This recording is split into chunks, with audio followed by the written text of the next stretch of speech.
Bismillahirrahmanirrahim. Assalamualaikum warahmatullahi wabarakatuh. Alhamdulillahi hamdan katsiran tayyiban mubarakan fihi kama yuhibbu rabbuna wa yardah. Wa ashhadu an la ilaha illallah wahdahu la syarika lahu wa ashhadu anna Muhammadan abduhu wa rasuluh. Sallallahu alaihi wa ala alihi wa ashabihi wa sallama tasliman katsira. Amma ba'd. Ma'asyiral muslimin wal muslimat rahimani wa rahimakumullah.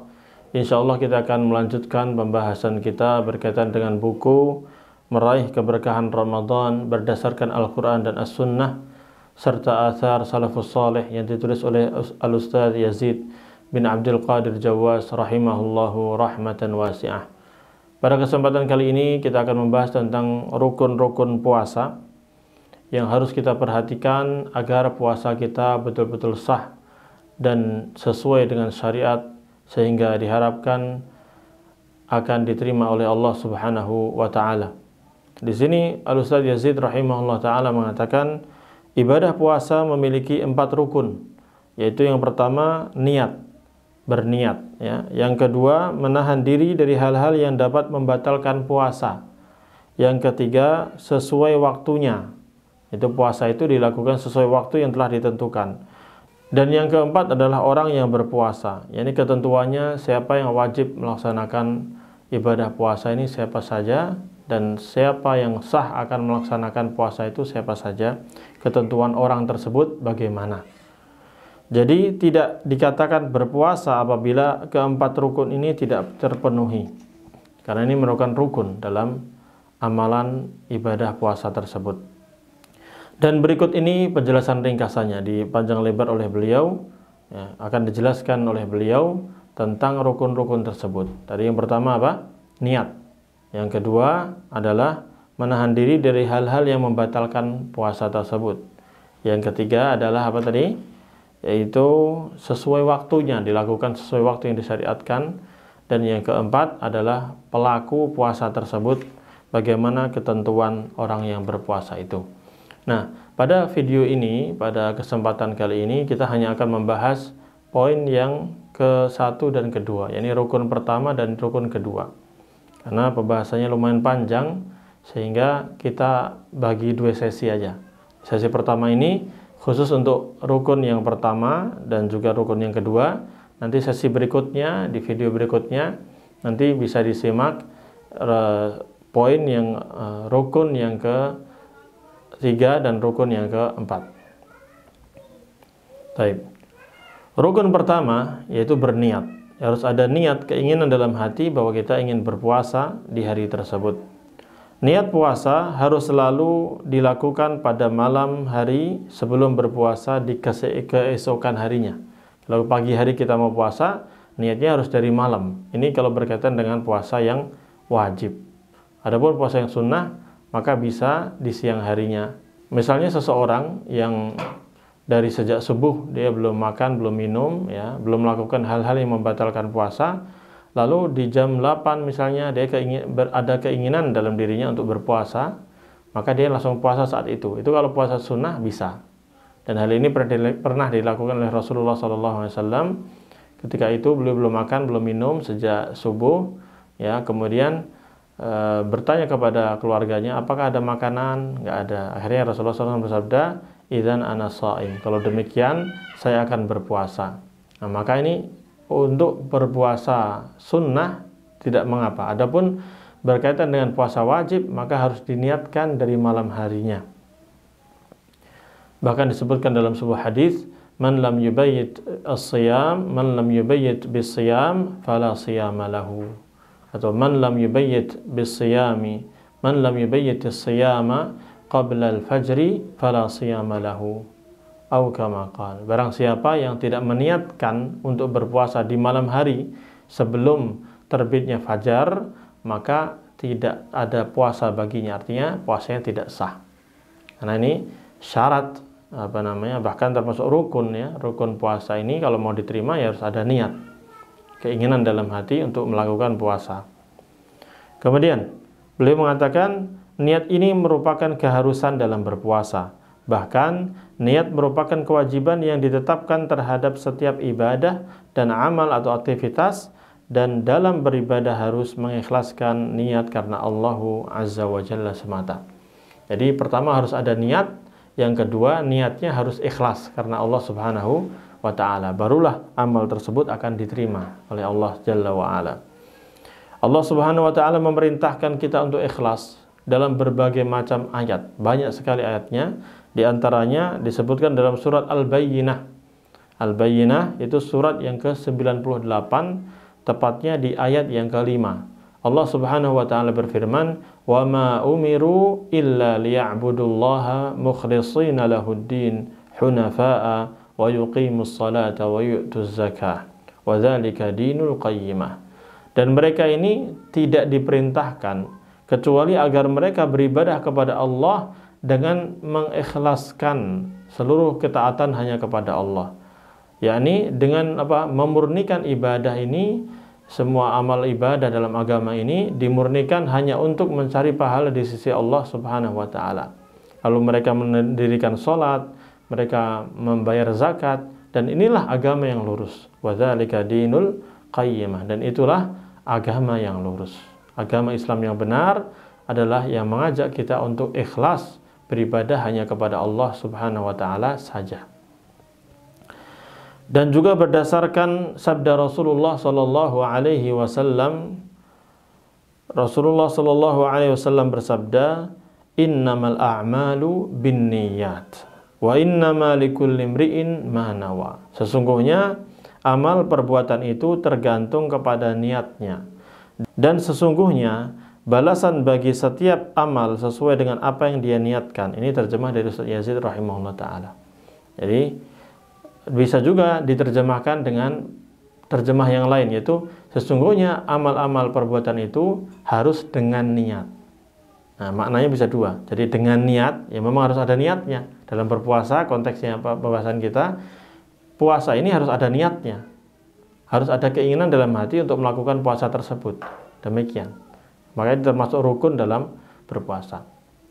Dan makna yang kedua adalah kita itu niatkan harus ikhlas karena Allah Subhanahu wa Ta'ala. Harus ada niat tadi pertama, yang kedua niatnya harus ikhlas karena Allah Subhanahu wa Ta'ala. Karena amal kita ini, termasuk puasa kita ini, tergantung dengan niat kita. Diterima atau tidaknya tergantung kepada niat itu. Dan juga nanti ada syarat yang kedua, yaitu sesuai enggak dengan syariat yang diajarkan oleh Rasulullah Sallallahu Alaihi Wasallam. Jadi poin pertama ini, amal-amal itu semuanya tergantung pada niat. Wa inna likulli imri'in ma nawa. Dan sesungguhnya setiap orang itu akan mendapatkan sesuai dengan apa yang dia niatkan. Kalau seseorang niatnya ibadah puasa karena mencari ridha Allah dan karena mengikuti sunnah Rasulullah SAW, maka dia dapat pahala itu. Ya. Tapi kalau meniatkan untuk riya, untuk dipuji oleh orang, maka dia akan mendapatkan sesuai dengan apa yang dia niatkan. Ini hadis ini sahih ya, diriwayatkan oleh Imam Al-Bukhari, hadis nomor 1. Ya. Kenapa ditaruh di hadis nomor 1? Karena untuk mengingatkan kepada seluruh manusia yang membaca kitab Sahih Al-Bukhari, barang siapa yang ingin mendapatkan keridhaan Allah, maka hendaknya diluruskan dulu niatnya. Ingin belajar agama, luruskan dulu niatnya. Ingin ibadah, sholat, harus diluruskan dulu niatnya. Ingin memiliki akidah yang benar, harus luruskan dulu niatnya. Ingin puasa, harus luruskan dulu niatnya. Karena innamal a'malu binniyat. Sesungguhnya amalan-amalan itu tergantung pada niatnya. Kalau ingin amal kita diterima oleh Allah Subhanahu wa Ta'ala, maka harus luruskan dulu keikhlasan kita. Niatnya harus ikhlas karena Allah Subhanahu wa Ta'ala. Kemudian harus sesuai dengan tuntunan Rasulullah Sallallahu Alaihi Wasallam. Ini dibawakan sama Imam Bukhari di hadis nomor 1. Demikian pula Imam An-Nawawi dalam Al-Arba'in An-Nawawiyah. Mungkin Bapak Ibu telah sering mendengarkan kitab tersebut yang ditulis Imam Nawawi. Itu hadis yang pertama disebutkan apa? Hadis ini. Ya, dan banyak ulama juga meletakkan hadis ini di awal-awal pembahasan dalam buku-buku mereka. Biar apa? biar semuanya introspeksi diri, memperbaiki niat dia dalam belajar itu apa, niat dalam beribadah itu apa, harus perbaiki. Dan juga hadis ini juga diriwayatkan oleh Imam Bukhari di nomor yang ke-54, Imam Muslim hadis nomor 1907, Abu Dawud hadis nomor 2201, At-Tirmidzi hadis nomor 1647, An-Nasa'i jilid 1 halaman 59, Ibnu Majah hadis nomor 4227, Al-Baihaqi dalam As-Sunanul Kubra jilid yang keempat halaman 235, Ad-Daraqutni di kitab Sunannya jilid 1 halaman 136, Ibnu Khuzaimah di kitab Sahihnya jilid 1 halaman 232 dan yang lainnya. Ini beliau rahimahullah ta'ala membawakan riwayatnya dari berbagai sumber untuk menjelaskan pentingnya niat ini. Mari kita jaga, luruskan niat ini. Bulan Ramadan apalagi, semua amal soleh yang kita lakukan di bulan Ramadan ini pahalanya besar. Tapi ingat, semuanya tergantung niatnya. Sekarang sudah sesuai sunnah, sesuai tuntunan Rasulullah. Tapi kalau niatnya riya, niatnya ingin dipuji oleh orang, dilihat oleh orang, didengar oleh orang, ya, mendapatkan pujian-pujian, atau agar mendapatkan istri yang cantik, yang tertarik dengan dirinya, ya, atau mendapatkan kehidupan dunia lainnya, hal-hal duniawi lainnya, maka ya niatnya sesuai yang dia niatkan. Bisa jadi dia dapat, bisa jadi dia tidak. Tapi kalau niatnya ikhlas karena Allah Subhanahu wa taala, karena mengikuti sunnah Rasulullah SAW, maka pasti dapat pahalanya. Oleh karena itu, dalam lanjutan hadis ini Rasulullah SAW bersabda, "Faman kanat hijratuhu ilallahi wa rasulihi fahijratuhu ilallahi wa rasulih." Siapa yang hijrahnya, ibadah hijrahnya dia niatkan untuk Allah dan Rasulnya, maka hijrahnya untuk Allah dan Rasulnya, dia mendapatkan pahala yang besar. Tapi wa man kanat hijratuhu lidunya yusibuha aw imra'atin yankihuha fahijratuhu ila ma hajara ilaih. Tapi barang siapa yang hijrahnya, ibadah hijrah ini dia niatkan untuk mencari dunia, mendapatkan kesenangan dunia, atau untuk mendapatkan wanita yang akan dia nikahi, maka hijrahnya ya untuk apa yang dia niatkan. Rasulullah SAW menyatakan untuk apa yang dia niatkan. Bisa jadi dia dapat, bisa jadi tidak. Ya, kalaulah dapat, ya dapatnya itu doang. Dia nggak dapat pahala sama sekali. Maka rugi orang yang tidak mengikhlaskan niat dalam ibadah-ibadah dia. Maka ikhwan fillah azzakumullah, Bapak Ibu kaum muslimin dan muslimat rahimani wa rahimakumullah, mari kita luruskan niat dalam bulan Ramadan dan juga dalam ibadah-ibadah yang lain. Luruskan niat agar Allah Subhanahu wa taala menerima amal soleh kita semuanya. Nah, kemudian rukun yang kedua, ya, menahan diri dari segala pembatal ibadah puasa. Jadi menahan diri dari hal-hal yang bisa membatalkan puasa kita. Kita harus tahu apa saja hal-hal yang membatalkan puasa kita. Ya. Jadi orang yang berpuasa wajib menjauhi perkara-perkara yang dapat membatalkan puasa menurut ketetapan syariat. Adapun pembatal-pembatal puasa adalah yang pertama. Ini harus perhatikan. Silakan dicatat. Yang belum beli buku, catat. Kalau yang punya buku silakan dibeli, dicoret-coret kalau ada hal-hal yang perlu untuk catat di situ. Kita akan jelaskan beberapa hal insyaallah. Yang satu, makan dan minum dengan sengaja. Makan dan minum dengan sengaja. Ya, ini pasti membatalkan, ya, pasti membatalkan. Yakni memasukkan makanan atau minuman sampai ke dalam perut melalui mulut maupun hidung. Apapun makanan dan minuman yang dikonsumsi tersebut. Ini keterangan ini tolong digarisbawahi, dikasih stabilo. Ya, beliau akan menjelaskan penjelasan dari para ulama yang beliau nukil bahwa apapun yang kita masukkan ke tenggorokan kita, ke mulut, lalu ke tenggorokan, masuk sampai ke perut, itu bisa membatalkan. Apapun jenis makanannya, apapun jenis minumannya. Bahkan sebagian ulama mengatakan benda apapun masuk, batal. Yang penting masuk ke mana? Ke mulut, lalu ke tenggorokan. Kerongkongan masuk. Nah, di antaranya adalah makanan dan minuman. Nah, tapi model makanan minuman apa saja benda-benda itu yang lainnya harus diwaspadai. Bisa membatalkan. Ya, Hal ini berdasarkan terkait makanan dan minuman itu berdasarkan firman Allah Subhanahu wa taala dalam surat Al-Baqarah, surat yang kedua, ayat yang ke 187. Nah, terkait dengan ayat puasa ini. Allah Subhanahu wa taala berfirman, "Wa kulu washrabu hatta yatabayyana lakumul khaytul abyadu minal khaytil aswadi minal fajr. Tsumma atimmus shiyama ilal lail." Dan silahkan kalian di malam hari itu, silahkan kalian makan, silahkan kalian minum. Sampai kapan? Sampai jelas bagi kalian benang yang putih dari benang yang hitam, yaitu waktu apa? Waktu fajar. Waktu fajar shadiq tiba, maka saat itu berhenti makan, berhenti minum. Di saat itu mulai berpuasa. Tsumma atimmus shiyama ilal lail. Sempurnakanlah puasa kalian sampai malam hari, sampai tenggelam matahari. Nah, inilah waktu yang nanti akan dijelaskan juga sebenarnya. Waktu atau durasi kita berpuasa itu kapan? Ketika fajar shadiq muncul, maka berhenti makan, berhenti minum. Di saat itu sudah mulai azan subuh, dan saat itu waktunya kita mulai berpuasa. Sampai kapan? Sampai malam. Maksudnya malam itu gimana? Ghurubis syamsi. Ya, sampai tenggelamnya matahari.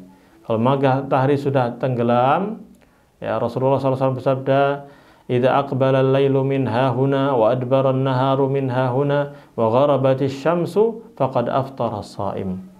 Apabila malam sudah mulai datang dari sisi timur dan siang sudah mulai pergi dari sisi barat dan matahari pun sudah tenggelam, maka saat itu orang yang berpuasa pun bisa berbuka.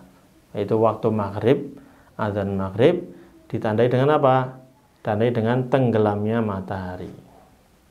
Nah, saat itulah kita boleh berbuka puasa. Maka makan dan minum harus kita tahan. Jangan makan, jangan minum sampai kapan? Dari awal subuh sampai maghrib. Nah, kalau orang makan di tengah hari, maka batal. Minum di tengah hari, maka batal. Itu maksudnya. Allah Subhanahu wa taala membolehkan makan dan minum sampai terbitnya fajar yang kedua, yaitu fajar shadiq, yang menunjukkan waktu masuknya sholat subuh. Kemudian diperintahkan untuk menyempurnakan puasa sampai malam. Itu berarti meninggalkan makan dan minum selama rentang waktu tersebut, yaitu antara terbit fajar sampai malam hari. Nah, maka jangan makan, jangan minum saat itu. Kemudian Ustaz Yazid rahimahullah ta'ala menjelaskan, termasuk juga menghisap rokok. Ini membatalkan, waspada. Menghisap rokok ini minum. Syurbul dukhan. Ini kan memasukkan apa? Asap ke dalam tenggorokan kita, masuk ke dalam paru-paru bahkan. Makanya sering rusak paru-parunya. Ini memasukkan benda asing dari luar tubuh kita menuju ke mana? Ke dalam kerongkongan kita. Loh, kalau ludah bagaimana? Ludah kan bagian tubuh kita. Ya gini misalnya, itu bagian tubuh kita. Tapi kalau asap rokok, kata Ustaz Yazid, termasuk yang membatalkan. Maka bapak-bapak, bahkan ibu-ibu sebagian sekarang udah ada ngerokok. Stop rokoknya kalau siang. Ya, batalin.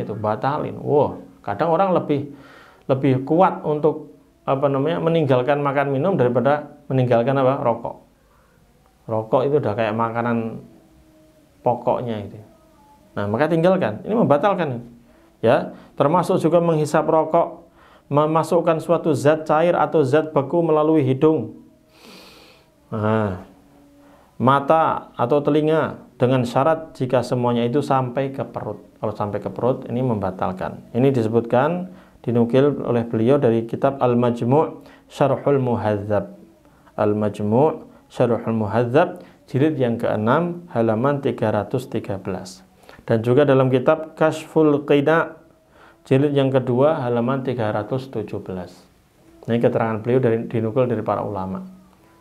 Ringkas sehingga kita bisa pahami. Intinya jaga, jangan sampai kita makan. Ya tentunya hal ini tidak disukai oleh orang-orang yang suka merokok ya. Orang-orang suka merokok kadang masih ngeles juga kalau dinasihati. Ya, dokter sudah melarang, ya ta? Orang juga terganggu dengan rokok, baunya, belum kena anak-anak. Banyak sekali penyakit yang yang disebabkan oleh rokok itu kan banyak sekali. Sampai iklan rokok pun menyatakan apa? Rokok membunuhmu. Gambarnya juga serem-serem, tapi masih aja laku. Ya semoga Allah bimbing kita ya, untuk meninggalkan rokok ini. Butuh hidayah ini. Doa yang kenceng agar tobat dari rokok tersebut. Nah, seandainya orang bilang khilaf, ada yang mengatakan halal, ada yang mengatakan makruh, ada yang mengatakan iya, apapun hukumnya, ya, tapi kan mengganggu atau tidak? Mengganggu, akhi. Mengganggu saja sudah cukup untuk membuat itu haram. Apalagi sampai membahayakan dirinya sendiri. Dan itu yang ngomong bukan orang awam, tapi dokter. Dokter yang sudah memeriksa bahwa bahaya rokok itu bahaya. Makanya hindarilah.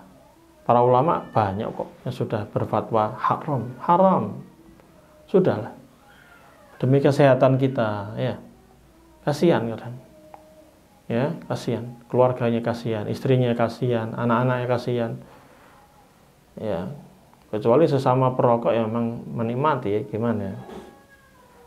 Ya, pokoknya apapun Anda misalnya masih kekeh, masih merokok ya, kita sebenarnya sudah menasihati. Tapi kalau masih merokok, tolong dihindari di siang hari. Khawatirnya tadi batal. Ini Ustaz Yazid bilang batal. Dan dinukil dari kitab tadi yang kita sebutkan, Al-Majmu' Syarhul Muhadzab, ya, kemudian Kashful Qina. Ini menunjukkan hindari aja udah siang hari. Ya, gunakan waktu Ramadan ini untuk nyetop rokok ini. Kesempatan, latihan. Selama Ramadan tutup rokoknya. Habis Ramadan tutup lagi, nggak usah dibuka lagi. Latihan. Kalau perlu kesabaran untuk berlatih menjadi orang yang lebih baik. Daripada uang kita habis untuk rokok, mending buat SPP anak sekolah, buat bensin setiap hari, atau buat buka usaha kerjaan yang lebih baik. Lebih manfaat daripada ngerokok. Iya. Ya, hitung-hitung aja berapa. Sebulan dapat habis rokok berapa, ya, penghasilannya berapa. Kira-kira kalau daripada beli rokok itu bisa nggak buat beli yang lain yang lebih manfaat? Bayar listrik, bensin, servis motor, kan lebih manfaat.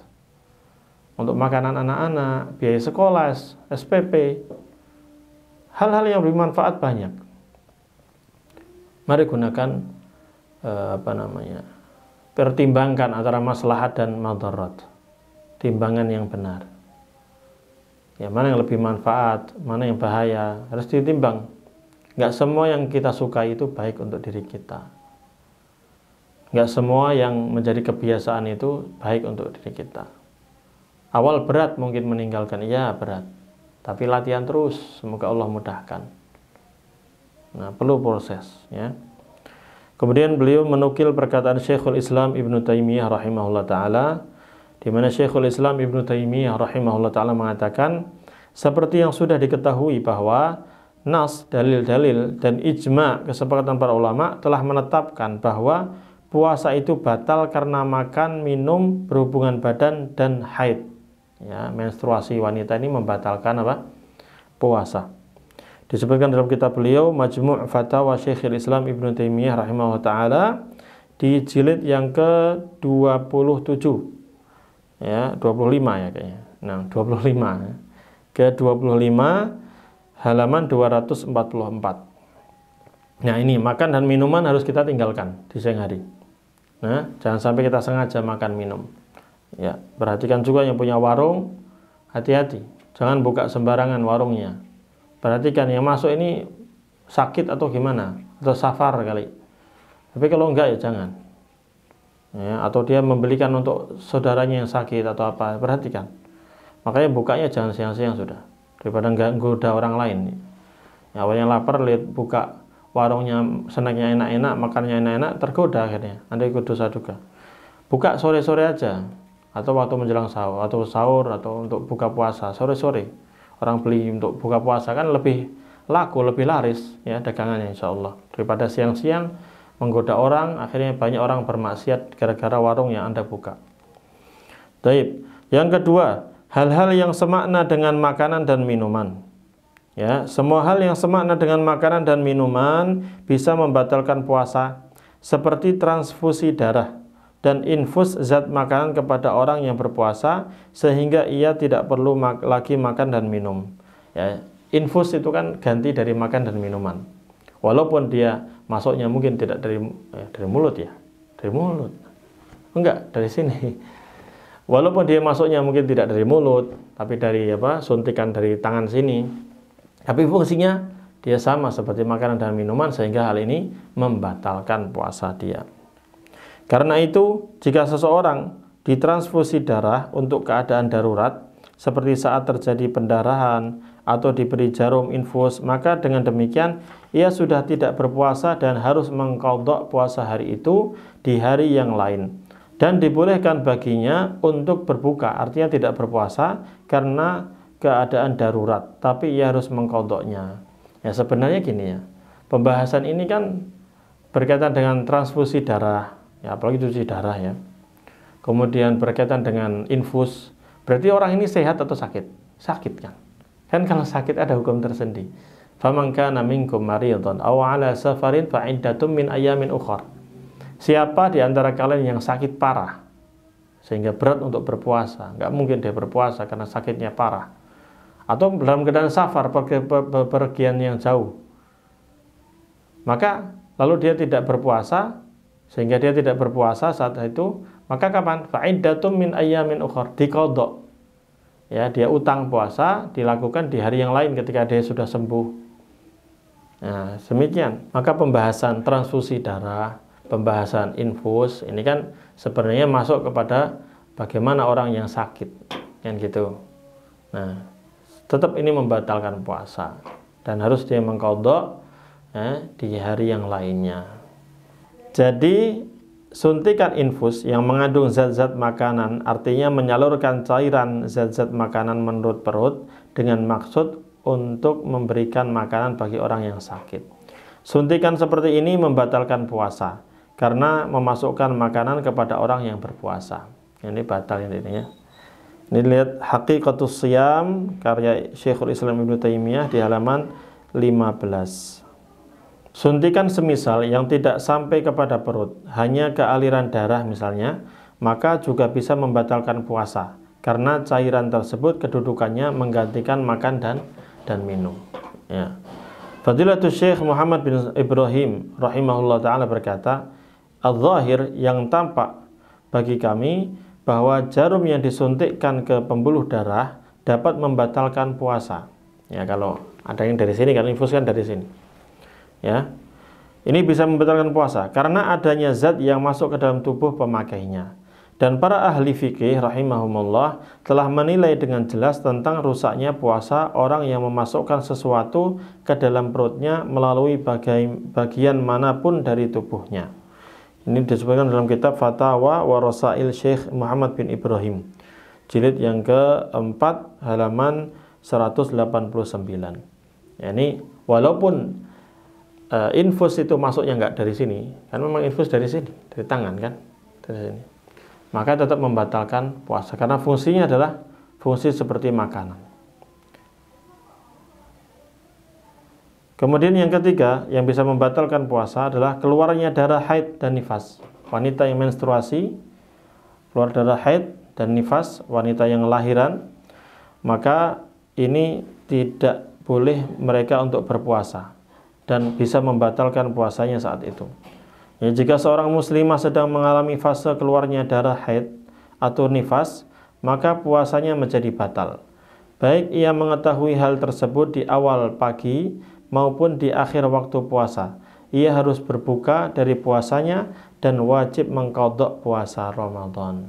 Misalnya seorang wanita dalam keadaan suci di pagi harinya, lalu dia berpuasa, dia sahur, lalu jam 10 dia keluar darah haid, maka hari itu batal. Atau bahkan menjelang azan maghrib, setengah 6 misalnya, menjelang maghrib keluar darah haid, maka batal puasanya. Dan hari itu sehingga dianggap hari yang tidak berpuasa, nanti diganti dengan hari yang lain.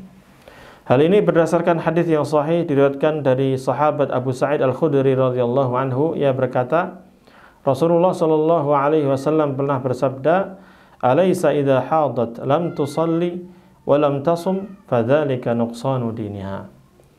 Bukankah wanita itu apabila haid, apabila menstruasi, maka dia tidak bisa melakukan sholat dan juga tidak berpuasa.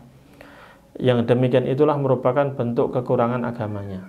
Yani orang yang wanita yang haid tidak mungkin dia berpuasa dan memang tidak sah baginya untuk berpuasa, bahkan berdosa kalau dia berpuasa. Hadis ini sahih diriwayatkan oleh Imam Al-Bukhari, hadis nomor 1951.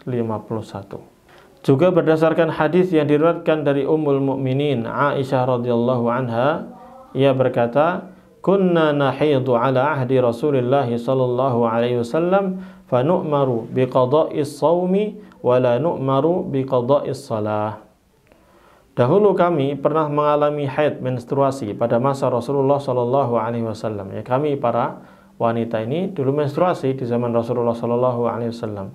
Maka kami diperintahkan untuk mengqadha puasa Ramadan. Ya, karena batal puasa kita sehingga disuruh qadha. Qadha artinya apa? Melaksanakan puasa di hari lain di luar bulan Ramadan. Dan kami tidak diperintahkan untuk mengqadha salat. Dari salatnya sudah hangus-hangus saja. Enggak usah diulangi lagi. Ya, walaupun kita tinggalkan atau wanita itu meninggalkan salat tersebut selama dia haid. Hadis ini diriwayatkan oleh Imam Al-Bukhari dan juga dalam kitab Mawahibul Jalil dan juga kitab Al-Muhalla. Ini menunjukkan hukum yang sering ditanyakan oleh para wanita. Bagaimana Ustaz kalau kita haid menstruasi, kita meninggalkan sholat, apakah kita mengqadha sholat? Yang betul tadi sesuai Aisyah radhiyallahu anha, beliau mengatakan wala nu'maru biqadha'is shalah, dan kami tidak diperintahkan untuk mengqadha, mengulang atau membayar utang sholat yang kami tinggalkan saat kami menstruasi. Tapi kalau berkaitan dengan puasa Ramadan, ya tetap diqadha, khusus puasa Ramadan saja. Nah, ini bentuk keindahan agama Islam dan kemudahan dalam agama Islam. Kalau puasa kan paling ditinggal sepekan, 7 hari. Tapi bayangkan kalau sholat berkali-kali dia harus mengulangi dan itu berat bagi dia. Maka nggak perlu diqadha. Dan diriwayatkan dari Mu'adzah yang mengatakan, aku pernah bertanya kepada Aisyah, mengapa orang yang haid mengqadha puasa tetapi tidak mengqadha sholat? Maka Aisyah bertanya kepada Mu'adzah, apakah engkau ini wanita haruri? Haruriyatun anti? Apakah engkau wanita haruri? Ya. Maka saya menjawab, saya bukan haruri, saya bukan orang khawarij. Haruri ini nisbat kepada daerah yang namanya Harura. Harura ini salah satu wilayah yang jaraknya 2 mil dari Kufah. Di sana tempatnya orang-orang yang memiliki akidah khawarij. Oleh karena itu khawarij di saat itu disebut dengan Haruriyun, orang-orang yang tinggal di daerah Harura. Nah, di sini Ustaz Yazid rahimahullah ta'ala mengatakan Al-Haruri adalah nisbat kepada Harura, yaitu wilayah yang jaraknya 2 mil dari Kufah. Orang yang berakidah khawarij disebut dengan Haruri karena kelompok pertama dari mereka yang memberontak kepada Ali bin Abi Thalib, mereka ini berkumpul dan tinggal di wilayah Harura itu. Sehingga mereka diberikan julukan dari Al-Haruri. Ini orang Harura nih, Al-Haruri namanya.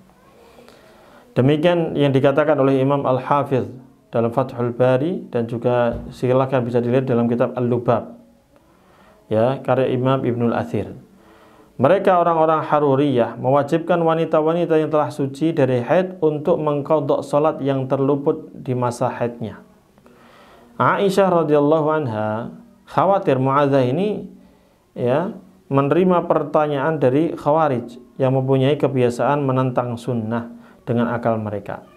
Ya, orang-orang seperti ini ada pada zaman sekarang juga. Ya, orang-orang yang meyakini bahwa apa?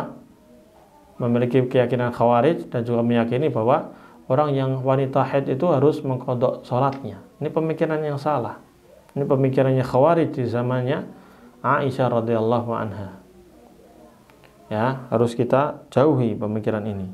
Silakan penjelasannya bisa dilihat kitab pada pasal At-Tawthiq Anillah wa Rasulihi dari kitab Dirasat Manhajiyat fi Ad-Dirasatul Manhajiyah fil Aqidatis Salafiyah karya Syekh Salim bin Aid Al-Hilali, dinukil dari Sifat Shaumin Nabi sallallahu alaihi wasallam halaman 71 sampai 72 karya Syekh Ali Hasan bin Abdul Hamid dan juga Syekh Salim bin Aid Al-Hilali rahimahumullahu taala.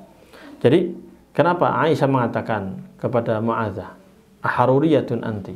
Apakah kamu orang Harura? Apakah kamu orang Haruri? Jadi, Mu'adzah ini kan tanya biasa sebenarnya, tanya berbiasa, "Wahai Aisyah radhiyallahu anha, kita ini kan wanita yang haid. Kalau haid itu kita diperintahkan untuk mengqadha puasa. Kenapa kita tidak diperintahkan untuk mengqadha salat?" Nah, ketika mendengar hal ini, Aisyah radhiyallahu anha ingat pemahaman yang dimiliki oleh orang-orang Khawarij yang tinggal di Harura itu, yang disebut dengan Haruriyun. Karena mereka ini, orang-orang Khawarij ini berpemahaman dengan pemahaman yang salah, bahwa orang wanita yang haid itu selama durasi haid, maka dia ketika nanti suci, dia harus mengulangi sholatnya atau melakukan sholat selama yang sholat dia sebanyak yang dia tinggalkan saat menstruasi itu. Maka ketika mendengar pertanyaan Mu'adzah ini, Aisyah langsung bertanya, "Aharuriyatun anti?" Apakah Anda ini orang Harura? Apakah Anda memiliki pemikiran Harura? Khawarij ini. Maka Mu'adzah mengatakan, "Lastu Haruriyah." Saya bukan orang Haruriyah, wahai Aisyah. Tapi saya sekedar tanya saja. Saya cuma tanya, hikmahnya apa? Dalilnya apa? Maka Aisyah radhiyallahu taala anha mengatakan, "Kami juga pernah mengalami haid ketika puasa, tetapi kami hanya diperintahkan untuk mengqadha puasa saja, puasa Ramadan, dan kami tidak diperintahkan untuk mengqadha salat." Itulah perintah yang datang dari Rasulullah sallallahu alaihi wasallam. Ini hadis ini sahih diriwayatkan oleh Imam Al-Bukhari, hadis nomor 321, dan juga Imam Muslim hadis nomor 335. Hadis ini sangat luar biasa ya. Pertama, kalau berkaitan dengan Ramadan, ya hanya berkaitan dengan apa? Bahwa wanita yang haid itu harus mengulang puasanya yang dia tinggalkan selama dia haid. Ketika di Ramadan, dia misalnya menstruasi selama 7 hari, ya 7 hari dia utang, harus dia bayar di qadha di hari yang lain. Itu berkaitan dengan puasa kita. Tapi berkaitan dengan hal-hal yang lain banyak. Di antaranya pemahaman yang salah, yaitu Khawarij itu adalah pemahaman yang diperangi oleh para sahabat ridwanullahi alaihim ajma'in. Dan para sahabat radhiyallahu anhum dan para sahabiyat yang wanita, mereka berlepas diri dari pemikiran Khawarij, gak ikut-ikutan. Dan gak ada seorang satu sahabat pun yang memiliki pemahaman seperti pemahaman Khawarij, gak ada. Karena itu pemahaman yang salah. Di antara pemahaman Khawarij yang beredar saat itu dan sekarang mungkin masih diyakini sama orang-orang daerah kita, ya harus kita tegur, ini nggak benar. Pemahaman mereka yang salah di antaranya apa? Mereka mewajibkan wanita yang menstruasi untuk membayar atau mengqadha sholatnya yang dia tinggalkan selama dia menstruasi, selama dia haid. Ini pemahaman yang salah dan ini memberatkan kaum muslimat. Nah, padahal agama ini adalah agama yang mudah. Dan Rasulullah SAW bersabda, "Ad-dinu yusrun." Agama ini mudah. Di antara kemudahan tadi, wanita yang haid memang disuruh mengqadha, mengulang atau melakukan puasa di hari yang lain. Tapi dia tidak disuruh untuk mengulang apa? Salat yang dia tinggalkan saat dia menstruasi. Karena itu berat. Dan agama ini mudah. Walan yushadad-dinu ahadun illa ghalabahu. Dan tidak ada seorang pun yang memperberat dalam urusan agama ini, dia berlebihan dalam urusan agama ini, kecuali pasti dia akan binasa. Ya, ini memperberat sendiri akhirnya susah. Wanita disuruh mengqadha salatnya selama dia haid, waduh, berat Pak, berat. Dan ini bukan agama Islam. Nah, dan pelajaran berikutnya, kita itu harus Ahlus Sunnah wal Jamaah harus memiliki prinsip yang benar, menjelaskan yang benar ya benar, yang salah ya salah. Dan kita harus berlepas diri dari kaum-kaum khawarij, orang-orang yang menisbatkan diri kepada agama Islam, tapi ternyata mereka bertentangan dengan agama Islam. Dan mereka ini orang-orang yang memberontak kepada Ali bin Abi Thalib radhiyallahu anhu. Bahkan mereka yang menyulut peperangan di antara para sahabat, mengadu domba antara Muawiyah dan Ali radhiyallahu anhuma. Dan kisahnya panjang ya. Kalau mau membahas tentang polemik yang kejadian saat itu bagaimana, nanti silahkan kaji di kitab Al-Awasim Minal Qawasim. Dan kitab ini telah dibahas panjang lebar di Masjid Al-Fatah Jatinegara. Silahkan lihat di YouTube-nya, di situ Al-Ustadz Yusuf Ba'isa hafizahullah ta'ala membahas panjang lebar. Nah, pembahasannya panjang. Nah, kita masuk ke pembatal yang keempat. Pembatal yang keempat adalah jima, berhubungan intim, berhubungan badan antara suami istri. Suami istri aja bisa membatalin, apalagi berzina, tambah batal lagi. Tambah dosa ya. Nauzubillah min dzalik. Makanya parah kalau sampai ada orang berzina di siang hari di bulan Ramadan. Dosanya berlipat-lipat itu. Sudah meninggalkan puasa, tambah dosanya lagi zina. Nauzubillah. Suami istri aja tidak boleh di siang hari itu melakukan hubungan badan di bulan Ramadan, di siang hari bulan Ramadan. Apabila orang yang berpuasa melakukan hubungan badan pada siang hari di bulan Ramadan, maka puasanya batal dan ia berdosa besar. Oleh karena itu, ia harus bertaubat dan memohon ampun sekaligus mengqadha puasa sebanyak hari di mana ia melakukan hubungan badan tersebut. Selain qadha, ia juga wajib membayar kafarah. Nah, kafaratnya apa ini? Yaitu memerdekakan, ya, membebaskan seorang budak. Sekarang ada budak atau tidak? Belum ada, ya. Kalau ada nanti pakai itu hukumnya ini. Jika ia tidak mampu memerdekakan budak, maka ia harus berpuasa selama 2 bulan berturut-turut. 2 bulan berturut-turut itu gimana? Ya, kalau antum mau mulainya ya tanggal 2 Syawal, hitung tuh, dari 2 Syawal terus berpuasa terus non-stop sampai 30 Syawal. Ditambah Zulqa'dah 1 terus sampai 1 Zulhijjah. Kan tadi 1 Syawalnya udah hilang karena nggak mungkin puasa di 1 Syawal. Itu berturut-turut, Pak. Non-stop ya. Tapi kalau barang siapa misalnya, dia sudah sebulan nih full. Puasa sebulan gitu. Tambah 20 hari.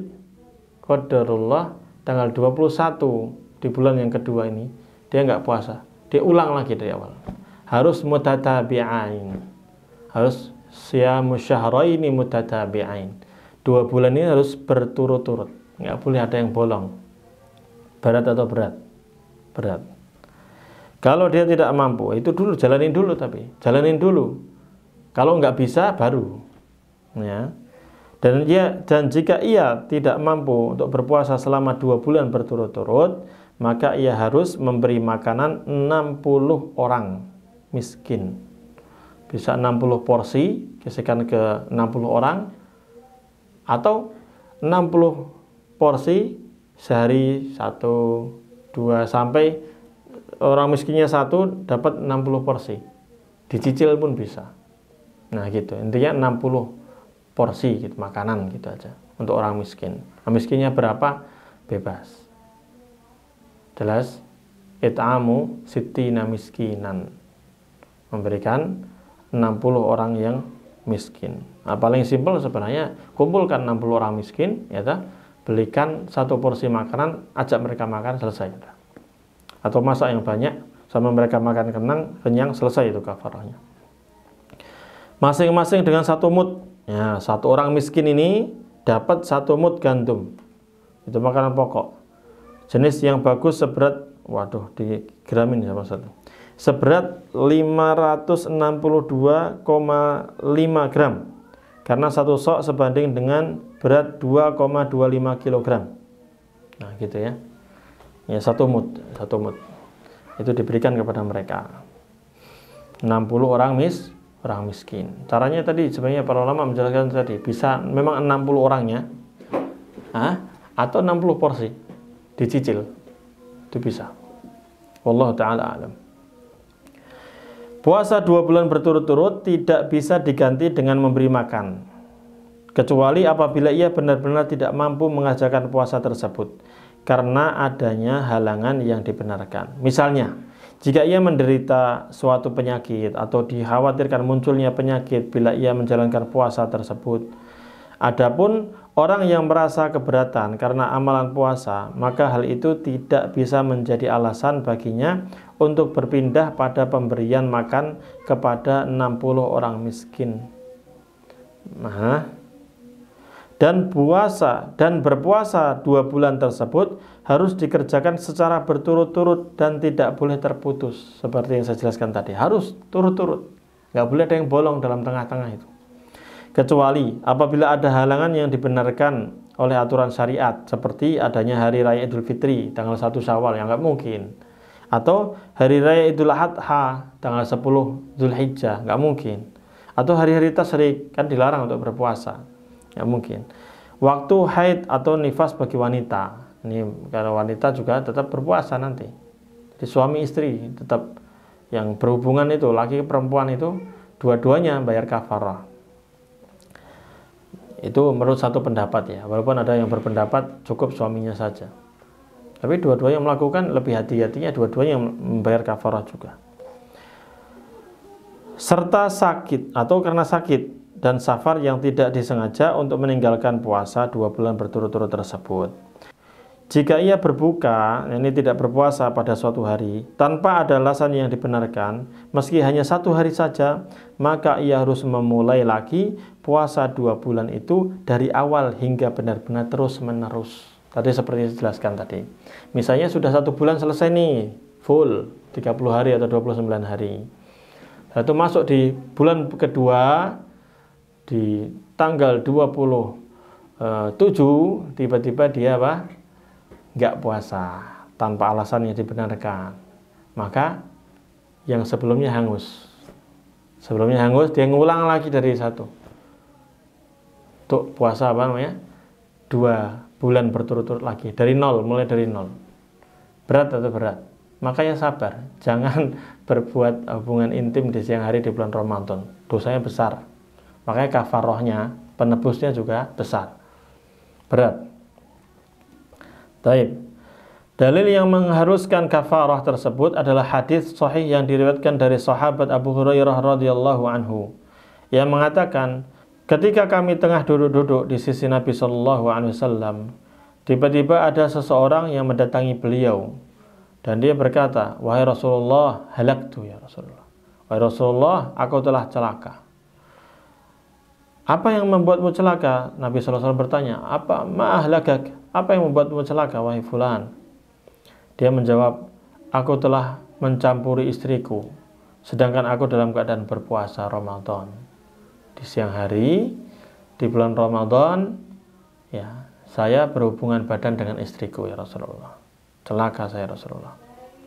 Maka Rasulullah SAW bertanya, "Apakah engkau bisa mendapatkan seorang budak sehingga engkau bisa memerdekakannya?" Dia mengatakan, "Tidak ya Rasulullah. Nggak ada ya Rasulullah." Ya, orang miskin ini beliau.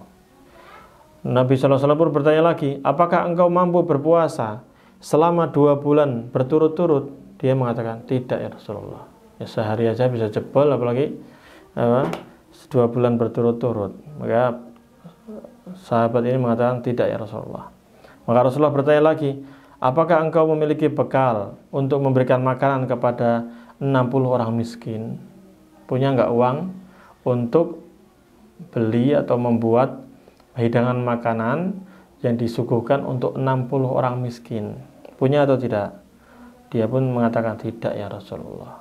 Maka Rasulullah SAW pun terdiam, ya, menunggu wahyu dari Allah Subhanahu wa Ta'ala. Ketika dalam keadaan seperti itu, tiba-tiba Nabi Shallallahu Alaihi Wasallam didatangkan 1 kantong yang berisi kurma. Ya, ada sahabat yang bawa kurma sekantong, diberikan kepada Rasulullah Shallallahu Alaihi Wasallam. Maka Nabi Shallallahu Alaihi Wasallam pun bersabda, bertanya kepada para sahabat, Di mana orang yang bertanya tadi? Tadi yang katanya berhubungan badan sama istrinya di siang hari di bulan Ramadan, siapa tadi? Ya, yang tanya tadi siapa? Maka orang tersebut muncul dan mengatakan, saya ya Rasulullah, ana ya Rasulullah. Nabi SAW pun bersabda, ambil kurma ini dan sedekahkan kepada 60 orang miskin tadi. Kemudian orang itu bertanya, ya Rasulullah, adakah orang yang lebih miskin dariku ya Rasulullah? Saya ini orang paling miskin. Orang miskin daripada saya nggak ada. Saya paling miskin, paling berhak untuk mendapatkan apa? Sedekah ini. Demi Allah, tidak ada di antara dua belah lembah ini di Madinah ini, nggak ada yang keluarga yang lebih miskin daripada saya. Saya ini paling miskin ya Rasulullah. Maka Nabi SAW pun tertawa hingga tampak gigi gerhamnya. Beliau pun tertawa hingga tampak gigi gerhamnya. Kemudian beliau bersabda, berilah makanan ini kepada keluargamu. Sudah. Kalau memang nggak ada yang lebih miskin daripadamu, ya sudah, buat antum aja rezeki. Sudah. Maka Rasulullah SAW tertawa. Ini hadis ini diriwayatkan oleh Imam Al-Bukhari, ya. Hadis nomor 1936. Dan juga Imam Muslim hadis nomor 1111. Nah, ya kisah ini menarik ini. Kisah yang lucu ya. Tapi disinilah menunjukkan bahwa kehidupan para sahabat itu macam-macam. Ya, ada yang kaya, ada yang miskin. Itu wajar. Di zaman kita pun demikian. Tapi lihat kesungguhan mereka itu dalam ibadah itu. Walaupun miskin, sungguh-sungguh ibadahnya. Ya. Sehingga Allah Subhanahu wa taala muliakan mereka. Menjadi orang-orang yang Allah ridhoi. Radhiyallahu anhum wa radu'an. Allah ridho kepada mereka dan mereka pun ridho kepada Allah. Ya, hadis inilah yang menjadi dasar para ulama tentang urutan tadi. Urutan apa? Kafarah bagi orang yang melakukan hubungan badan dengan istrinya di siang hari di bulan Ramadan. Pertama wajib apa? Memerdekakan budak kalau ada. Nah, cuman kan nggak ada. Kalau nggak ada ya sudah. Beralih yang kedua yaitu puasa 2 bulan berturut-turut tanpa ada yang kosong, tanpa ada yang bolong. Kalau itu sudah dicoba dan nggak mampu memang ya sudah. Berarti beralih ke berikutnya yaitu memberikan 60 orang miskin, memberikan makanan kepada 60 orang miskin. Itu ketentuannya itu. Sampai di situ. Kecuali kalau kondisinya seperti sahabat yang mulia ini sudah. Makan nggak bisa, memberikan makanan juga nggak bisa. Bahkan beliau adalah orang yang paling miskin di kota itu saat itu, di negeri itu. Ya sudah. Maka ya la yukallifullahu nafsan illa wus'aha. Allah Subhanahu wa taala tidak membebani seseorang kecuali sesuai dengan kemampuannya. Al-Imam Asy-Syaukani rahimahullahu taala berkata, jima, ya berhubungan badan dengan sengaja, tidak ada ikhtilaf, tidak ada perbedaan pendapat padanya bahwa hal itu membatalkan puasa. Itu kesepakatan seluruh para ulama bahwa berhubungan badan di siang hari itu membatalkan puasa. Adapun jika jima itu terjadi karena lupa, maka sebagian ahli ilmu menganggapnya sama dengan orang yang makan dan minum karena lupa.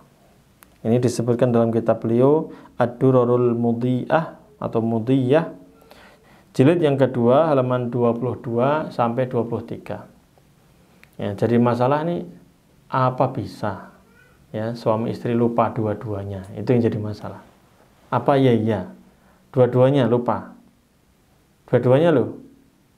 Nah, tapi kalau terjadi ya udah sudah sesuai yang disampaikan oleh Imam Asy-Syaukani ini. Kalau terjadi, tapi kayak mustahil gitu loh. Minimal satu orang ingat gitu, istrinya kah atau suaminya ingat.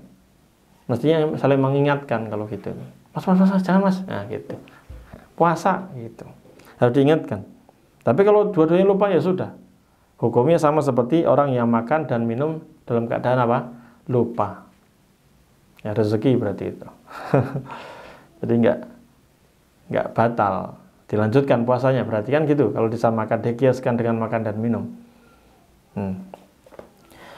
Imam Ibnu Qayyim Al-Jauziyah rahimahullah ta'ala berkata, Al-Quran menunjukkan bahwa jima berhubungan badan suami istri itu membatalkan puasa. Seperti halnya makan dan minum juga membatalkan puasa. Tidak ada perbedaan pendapat akan hal ini. Disebutkan dalam kitab beliau yang berjudul Zadul Ma'ad di jilid yang kedua halaman 60.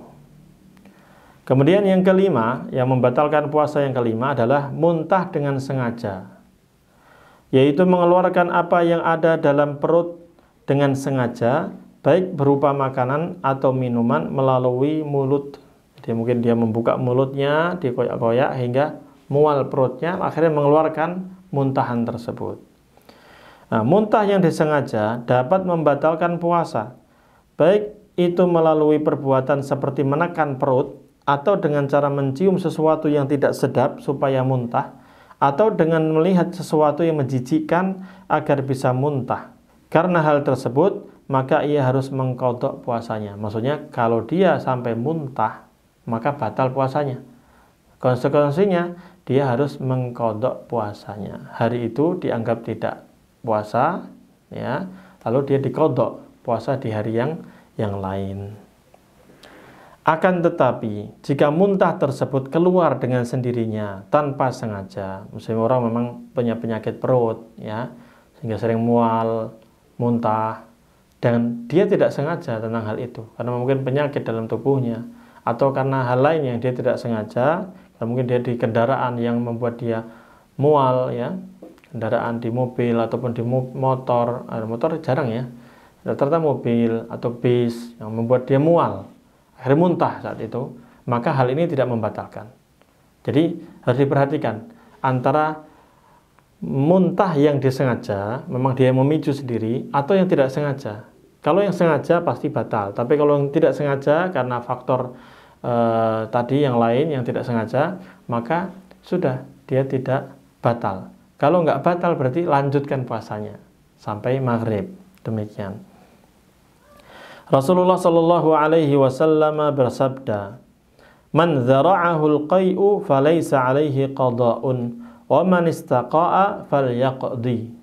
Dalilnya ini Rasulullah SAW bersabda, barang siapa yang terpaksa muntah, jadi nggak sengaja, ini memang ke bawah kondisi tertentu atau apa, tiba-tiba mual dan muntah, ya, nggak sengaja, nggak dia sengaja, maka tidak wajib baginya untuk mengqadha puasanya. Maka puasanya nggak batal, lanjutkan saja dan tidak perlu mengqadha. Tetapi barang siapa yang muntah dengan sengaja, maka wajib baginya mengqadha puasanya. Wajib dibayar, itu nggak sah di hari itu, sehingga diganti yang hari yang lain. Hadis ini sahih diriwayatkan oleh Imam Abu Dawud hadis nomor 2380, At-Tirmidzi hadis nomor 720, Ibnu Majah hadis nomor 1676, Imam Ahmad di jilid 2 halaman 498 dari jalan Hisham bin Hasan dari Muhammad bin Sirin dari sahabat Abu Hurairah radhiyallahu anhu. Hadis ini disahihkan oleh Syekh Al-Albani dalam kitab beliau Irwaul Ghalil hadis nomor 923.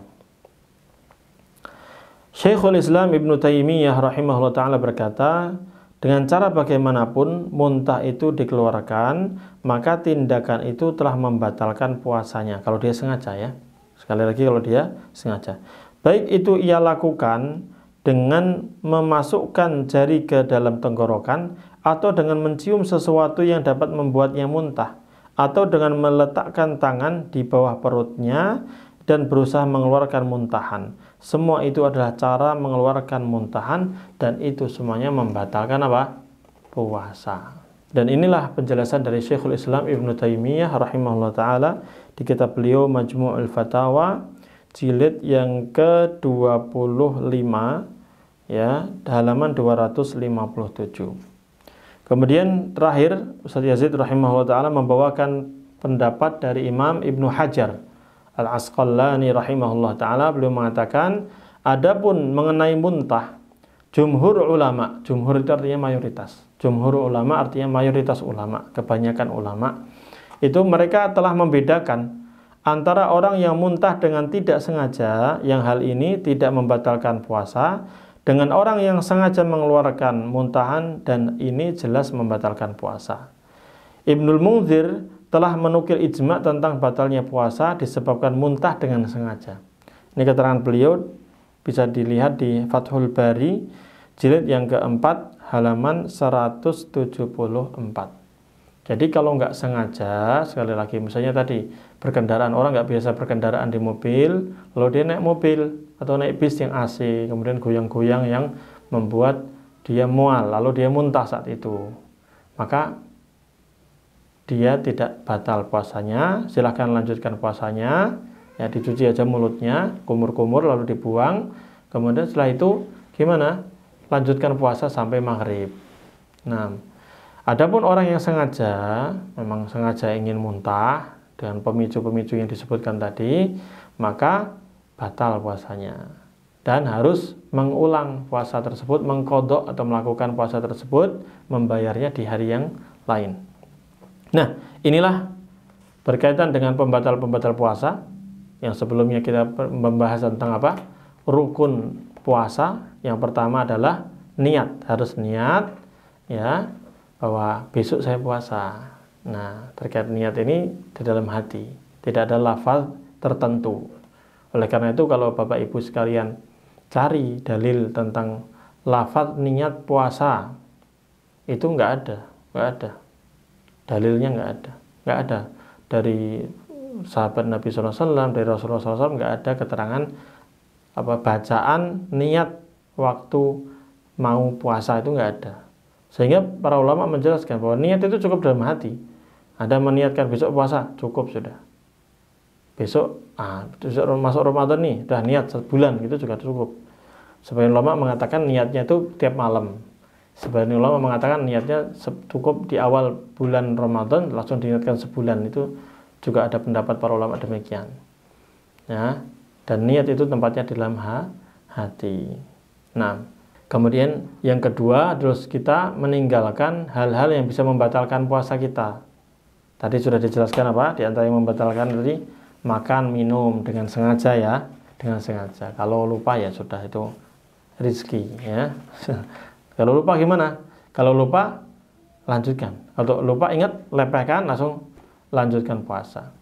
Nah, ada hadisnya tentang hal itu.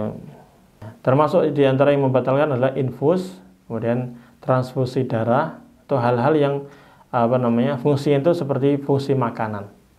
Adapun suntikan kayak vaksin gitu ya, atau suntikan apa yang tidak, obat-obat yang tidak fungsinya seperti makanan minuman, maka itu tidak membatalkan. Wallahu ta'ala a'lamu bissawab. Jadi yang fungsinya, yang membatalkan itu yang fungsinya seperti makanan dan minuman. Kemudian haid dan nifas, bagi ibu-ibu yang haid dan nifas udah nggak usah puasa, itu batal puasanya.